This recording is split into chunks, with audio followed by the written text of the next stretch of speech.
All right, so here we got the boys, and I am going to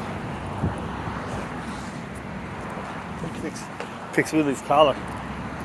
It gets stuck around all his hair. So I saw this meme by a force-free. Oh, you missed one, Raider. A force-free person, and it said, and it's talking about tools, right? So it said like one picture had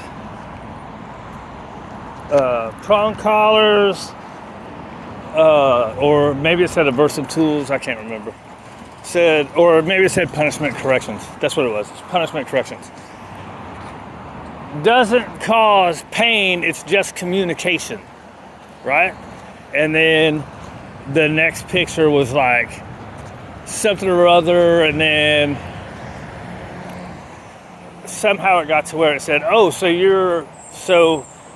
it causes pain and discomfort to make the dog not do what you don't want it to do, right? Or something like that. And then the last picture was like the person that was pro tool was looking like shocked and dumbfounded, like they didn't know what to say. This anti-tool stuff is so disingenuous, because this is what almost everybody will say when it gets to that point. Yes, there is some level of discomfort when you use aversive tools, just like there is if you use your voice, right? You can use your voice aversively for many dogs, right? Nobody is denying. So here's the deal. Here's the nuance maybe to it, and then I'll get into what the girl said. I'm assuming it's a girl. Might not. Gotta watch Raider. He might have to poop again. He doesn't usually go right there, but you never know. So anyways, yes, there is some level of discomfort, right? The problem is when these people say pain, they're saying pain and stuff, and you know they're talking about torture, right? Oh, you're torturing, you're beating and abusing the dog. This is what they're trying to imply in that. At least this person said, and discomfort. Usually they'll just say pain and fear, right? They use all these emotional words. It's like, look, if I go like this, it's almost nothing, right? If you have it fitted right, it's not going to do anything bad. Except for make him not want to keep going, right? And that's the idea, right? And then and the other part that they try to imply is that there's no positive reinforcement being used either. So they're implying it's pain just to stop, right? And by pain, they're trying to make you think of abuse, right? Because these are terms that they use. If you're using a prong collar, you're abusing the dog. They use it all the time. And so there's a reason they put out stuff like that, is to elicit an emotional response in you, right? So you can go, oh my God, I will never do that. Well, you know what? Some people need it. Now, I'm not a tool guy for every dog, right? And I really don't. I kind of mostly don't need it for him. It just helps in some points.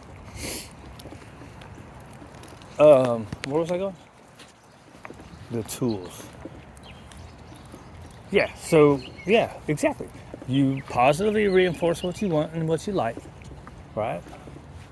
Which doesn't necessarily have to always be. And then, okay, then that's what the other part I was going to try to get to.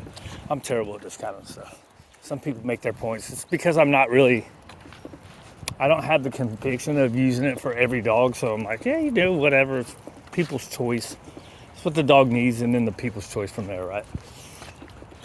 But in order to educate people, you have to know how to use it. So anyways, these people then continue to go on. I have learned skills that I don't need that stuff.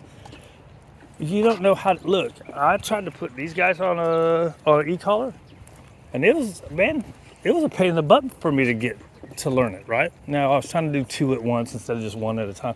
Well, I started with him by himself, and then I did him like 1 or 2 days by himself. I tried to jump on doing both of them at the same time, which is a pain in the butt, right? Now, there's where Raider a lot of times will poop. But you have to learn skills to use those. it's not like you just put it on there and just slamming the dogs, right? Now, some people do, but generally speaking, people don't just put prong collars and e-collars on and just start slamming them. Try to teach them to avoid any kind of pressure, right? They try to teach them to avoid any kind of pressure or punishment. And what these people do is they act like that is not going on, right? So, look, if all your skills is throwing hot dogs, which I throw a lot of hot dogs, love throwing hot dogs, love throwing food around. But if that's your only skill, how can you say that you have better skills? When someone else, most of the people that I watch, they do all the same food stuff. So these people that use tools more regularly than I do, they know how to do all your food stuff, and they know how to use these tools properly where they don't mess the dog up. Do some people mess the dog up with them? Yeah, because they're buttholes. Yeah, that gets into it's not the tool, it's the fool behind the tool, right? So, anyways, that's my thoughts on that for today.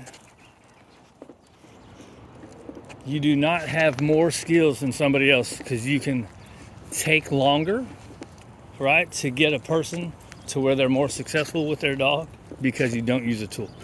The people that use tools are actually more skilled. So to say you can do more with, now you can. You can do more with less sometimes. But to say you have more skills, that's where I'm trying to go. You have more skills because you don't use tools? Nah, dude. If you can use a prong collar properly to help the dog be successful and happy with the person, and you can use the e-collar to help people be more successful, then you have more skills. Now, if you're using them and you're messing dogs up, that's a different story. I don't know, whatever, dude. Just leave people alone. How about that? How about we all just leave people alone as long as their dogs are looking happy and the people are being successful?